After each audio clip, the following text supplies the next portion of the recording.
নমস্কার, সবাই কেমন আছেন? বাঙালঘটি জমজমাটি ব্লগে আপনাদের স্বাগত। আজকের ব্লগটা ভীষণ স্পেশাল, তার কারণ আজকে আপনাদের আমি মেদিনীপুরের স্পেশাল গয়না বড়ি দেখাচ্ছি। এই যে আগের দিন রাত থেকে দেখুন এই বিউলির ডাল ভিজিয়ে দেওয়া হয়েছে, এটা সারা রাত ভেজানো থাকবে, তারপরের দিন গিয়ে এটার পেস্ট করা হবে। এই যে মা নিয়ে নিচ্ছে, পেস্ট বানাবে বলে, একসাথে তো পুরোটা হবে না, ওই জন্য একটু একটু করে নিয়ে এটার এইবারে পেস্ট বানানো হবে।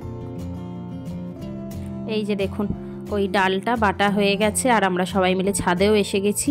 তো চলুন এইবার দেখাই পুরো প্রসেসটা। এই যে মা এখন ওই যেই ডালটা বাটা হয়েছে ওইটাকে ফাটছে। এটা কিন্তু যত বেশি ভালো ফাটা যাবে তত বড়িটা লাইট হবে। আর এই দেখুন এই যে সব এই চোঙগুলো, এইগুলো বিভিন্ন রকমের সাইজের আছে, কোনোটা একটু বেশি বড় চওড়া, কোনোটা সরু, যেরকম লাগবে সেরকম একটা চোঙ নিয়ে বানাতে হবে। আর এই যে এইরকম একটা কাপড় আছে, এইটা আপনারা কোনো প্লাস্টিককে ওরকম মাঝখান থেকে ফুটো করে ইউজ করতে পারেন। মা এই কাপড়টা ইউজ করে। এই যে এইভাবে এই চোঙটা ঢুকিয়ে নিতে হবে।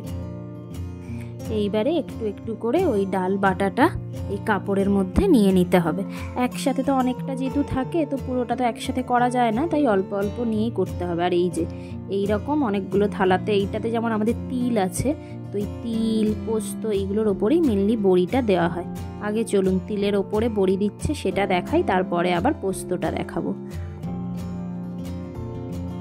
এই গয়না বড়ির জন্ম কিন্তু আমাদের মেদিনীপুরেই, জানেন তো, ছোটোর থেকেই মাকে দেখেছি প্রত্যেকটা শীতে এই গয়না বড়ি দিতে। আর এটা কিন্তু শীতকাল ছাড়া হয় না, কারণ গরমের ভীষণ রোদে এই বড়ি কিন্তু ফেটে যায়। মানে খুব রোদেও যেমন এই বড়িটা দেওয়া যায় না, আবার যেই দিন রোদ থাকে না সেই দিনও কিন্তু এই বড়িগুলো দেওয়া যায় না। মানে এটা করাটা কিন্তু খুবই ডিফিকাল্ট কাজ আর ভীষণ ক্রিয়েটিভিটির। এই যে মা যে ডিজাইনগুলো করছে না, ওটা দেখে মনে হচ্ছে খুব ইজি, কিন্তু ওইভাবে হাতে নিয়ে চেপে চেপে করা ওটা কিন্তু ভীষণ প্র্যাকটিসের কাজ, নইলে একটার ওপরে আর একটা জানেন লেগে যায়।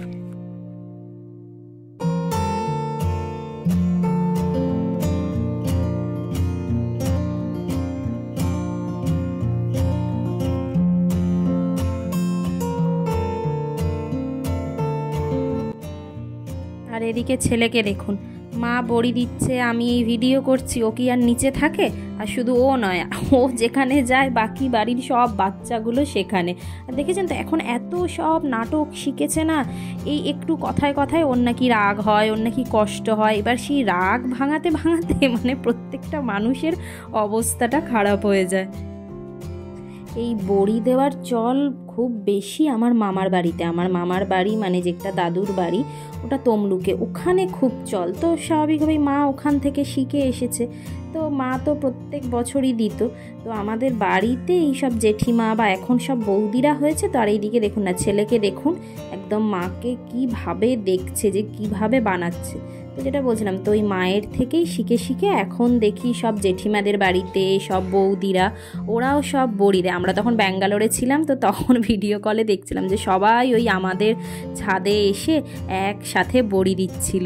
আমি সবাইকে বললাম যে তোমাদের আর কি বড়ি দেওয়া বাকি নেই, তাহলে একসাথে দাও, আরও দেখতে ভালো লাগবে। কিন্তু সবাইয়ের বড়ি দেওয়া হয়ে গেছে। আর এই যে এইবারে পোস্ততে দেওয়া হচ্ছে, তিলে তো দেওয়া হয়ে গেছে, আর পোস্ততে দেবে। মায়েরও জানেন সব বড়ি দেওয়া হয়ে গেছিলো, আমি বলে রেখেছিলাম যে আপনাদের সাথে শেয়ার করব, তো কিছু বড়ি যেন বাকি রাখে, সব যেন দিয়ে না দেয় এই বছরের জন্য। ওই জন্যই কিছু বাকি রেখেছিল, এই আমি আসার পরে এই বাকিগুলো দিচ্ছে।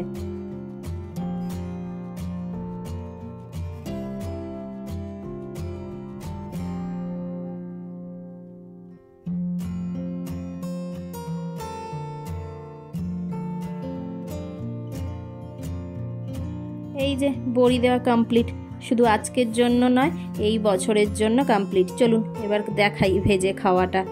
এইটা যদিও আজকের বড়ি নয়, কিন্তু এটা আগে যেগুলো বানিয়েছে সেইগুলোই, যে দেখেছেন কীভাবে পেছনে যে তিল পোস্ত এইগুলো লেগে যায়। তেলে ধোয়া উঠে গেছে। গরম ভাতে এই গরম গরম বড়ি ভাজা দিয়ে খেতে যে কি ভালো লাগে, ডাল আর এই বড়ি দিয়েই আপনার এক থালা ভাত খাওয়া হয়ে যাবে।